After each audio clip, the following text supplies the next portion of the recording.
अस्सलाम वालेकुम, नमस्कार। हाय दोस्तों, कैसे हैं आप लोग। तो आज ईद का दिन है, तो सबसे पहले मैं सभी लोगों को मुबारकबाद पेश करना चाहूँगा। उसके बाद लास्ट में दो न्यूज़, एक सऊदी अरब से और एक इंडिया से। तो गल्फ़ में रहने वाले सभी भाइयों को ईद की पुरखुलूस मुबारकबाद। मैंने गल्फ़ में इसलिए कहा कि जैसा कि सभी को पता है कि इंडिया, पाकिस्तान, बांग्लादेश, नेपाल वगैरह में ईद जो है तो कल होगी, आज तो रोज़ा है।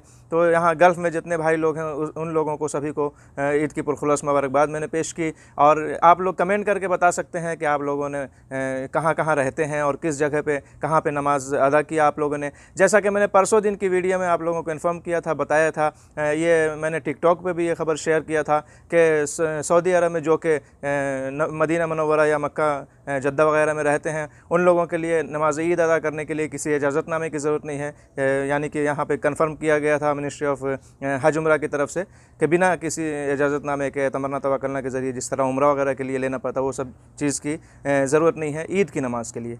तो ये चीज़ मैंने इन्फॉर्म कर दिया था। तो बहरहाल आप लोग अगर से वहाँ होंगे तो हो सकता है कि इन मुक़द्दस मकामात पर, यानी कि नमाज़ तो बहरहाल मुक़द्दस मकामात पर ही होती है, ईदगाह या मस्जिदों में, लेकिन मक्का, मदीना और मस्जिद नबवी की बात कुछ अलग है, इसलिए मैंने ये लफ्ज़ इस्तेमाल किया। तो बहरहाल, तो सबसे पहली बात जो मैंने ये बताई वो आप लोग कमेंट में बता सकते हैं। उसके बाद जो है तो मैं ये थोड़ी सी गुफ्तगू करना चाहूँगा इसके ऊपर कि ईद यानी कि रमज़ानुल मुबारक ख़त्म हो गया, आप लोगों ने 30 रोज़े रखे, बहुत अच्छी बात है। लेकिन ऐसा नहीं है कि 30 रोज़े यानी रमज़ान में शैतान बंद था तो जैसे शैतान आज़ाद हो गया उसी तरह यानी कि बस हम भी आज़ाद हो गए। हम अपने को ही बोलेंगे हम, हालांकि जमा का सीगा है, लेकिन हम अभी आज़ाद हो गए, यानी कि ईद का दिन है तो अब बस ख़त्म बात सब। रमज़ान में एहतियात किया, उसके बाद यानी कि खुल गया, ऐसा नहीं है। ईद अगर से सही मायने में देखा जाए तो ईद का दिन भी ही वही है। अगर से मैं एक फ़रमान की बात करूँ तो मौला अली अलैहिस्सलाम का फ़रमान है कि हर वो दिन ईद का दिन है जिस दिन आप गुनाहों से बच जाएं, जिस दिन आप कोई गुनाह सरजद ना करें।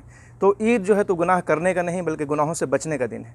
तो ऐसा नहीं है कि रमज़ानुल मुबारक ख़त्म हो गया, अब जो है ईद का दिन आ गया तो बस शुरू हो गए, नहीं।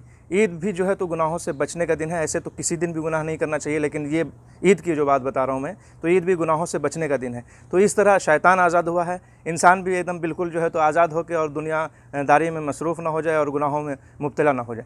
हालांकि देखिए, मेरा मौजू अब बात पे बात आ जाती है, बात से बात निकल जाती है, तो मैंने ये इतनी सी बात बोल दिया। हालांकि मेरे चैनल का या मेरे वीडियोज़ के मौजू तो कुछ है दीनी मौजू नहीं है, इसलिए कि दीनी गुफ्तगू मैं करता भी नहीं हूँ। लेकिन आज जो है ईद का दिन है तो ईद पे ही बात निकल गई, तो इतनी सी बात मैंने बोल दिया।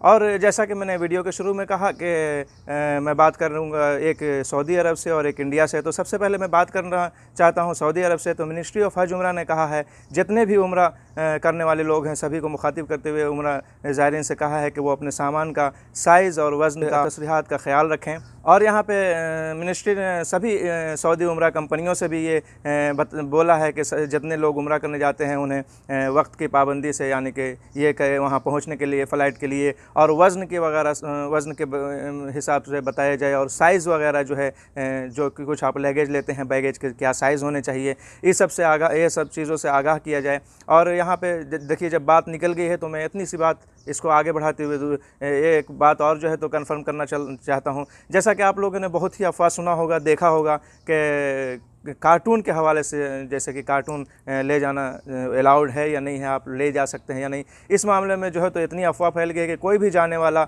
चाहे पुराना ही क्यों ना हो, थोड़ा डरता है कि ऐसा ना हो कि हम पैक करके ले जाएं, वहाँ पे कोई मुसीबत खड़ी हो जाए कि नहीं अलाउ है तो फिर वहाँ पे क्या करेंगे। लेकिन ऐसा कुछ भी नहीं है।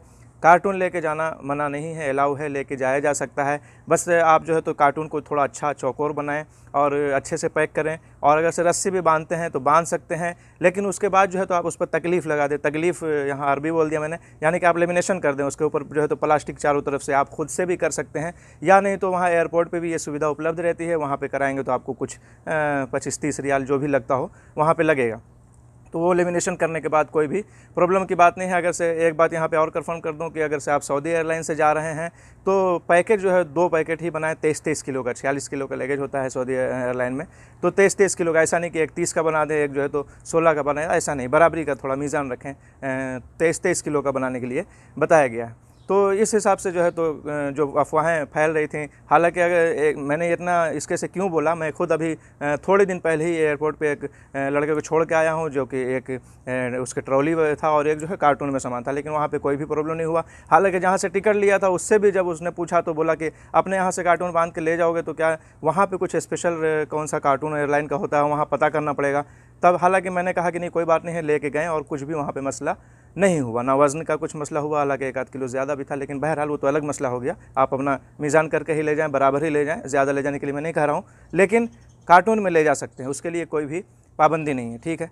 और यहाँ पे जैसा कि मैंने इंडिया के हवाले से बात किया करने के लिए कहा था कि ये ख़बर इंडिया से है, तो इंडिया में जो है तो एक विमान हालांकि हादसे का शिकार नहीं हुआ, अल्हम्दुलिल्लाह सुरक्षित लैंडिंग करा लिया गया, लेकिन जैसे ही वहाँ पहुँचने वाली थी अपने डेस्टिनेशन पे तो लैंडिंग से थोड़ा ही पहले एक तूफ़ान में घिर गई, और तूफ़ान की वजह से जो है तो एक मौका ऐसा आया जबकि जहाज़ बिल्कुल रुक सा गई, और उसकी वजह से जो है तो केबिन के सामान गिरने लगे, जिसकी वजह से केबिन से सामान गिरने की वजह से 40 यात्री जो है तो घायल हो गए, जिनमें 10 लोगों की हालत गंभीर बताई जा रही है और 30 लोग ख़तरे से खाली हैं। तो यहाँ पे इतने लोग जो है स्पाइस जेट की विमान थी, जहाज़ जो है फ्लाइट जो है स्पाइस जेट थी स्पाइस जेट ने इस पर जो है तो दुख जताया है, और पूर्व केंद्रीय मंत्री बाबुल सुप्रियो ने भी इस पर ट्वीट करके दुख जताया है। तो बहरहाल दुख तो जताने की चीज़ ही है, इसलिए कि इतने लोग जो है तो घायल हो गए। हालांकि वहाँ पे लैंडिंग के बाद सभी को नज़दीकी अस्पताल में भर्ती कराया गया, और जो लोग गंभीर थे उन्हें फिर दूसरी जगह रेफ़र भी कर दिया गया। ये फ़्लाइट मुंबई से दुर्गापुर के लिए उड़ान भरी थी। जैसा कि मैंने बताया कि लैंडिंग से थोड़ा ही पहले तूफ़ान में, बैसाखी तूफ़ान इसका नाम बताया गया है कि बैसाखी तूफ़ान में फंस गई, जिसके बाद इसको लैंडिंग कराया गया, लेकिन इतने लोग जबकि केबिन से सामान गिरने की वजह से घायल हुए, जिसमें सबसे ज़्यादा यानी ज़्यादातर लोगों को सर में चोट आई है। तो जाहिर सी बात है, मुझे ऐसा लगता है कि ऊपर से सामान गिरा होगा तो ज़्यादातर लोगों के सर पे ही गिरा, इसलिए सभी लोगों को लगभग सर में चोट आई है। तो बहरहाल यही थोड़ी सी, जैसा कि मैंने वीडियो के शुरू में कहा था, 2 न्यूज़ है, एक इंडिया से एक सऊदी अरब से, बाकी तो ईद के हवाले से थोड़ी सी बात किया मैंने। तो चलते हैं, अब मिलेंगे नेक्स्ट वीडियो में, अपना ख्याल रखें, खुदा हाफिज़।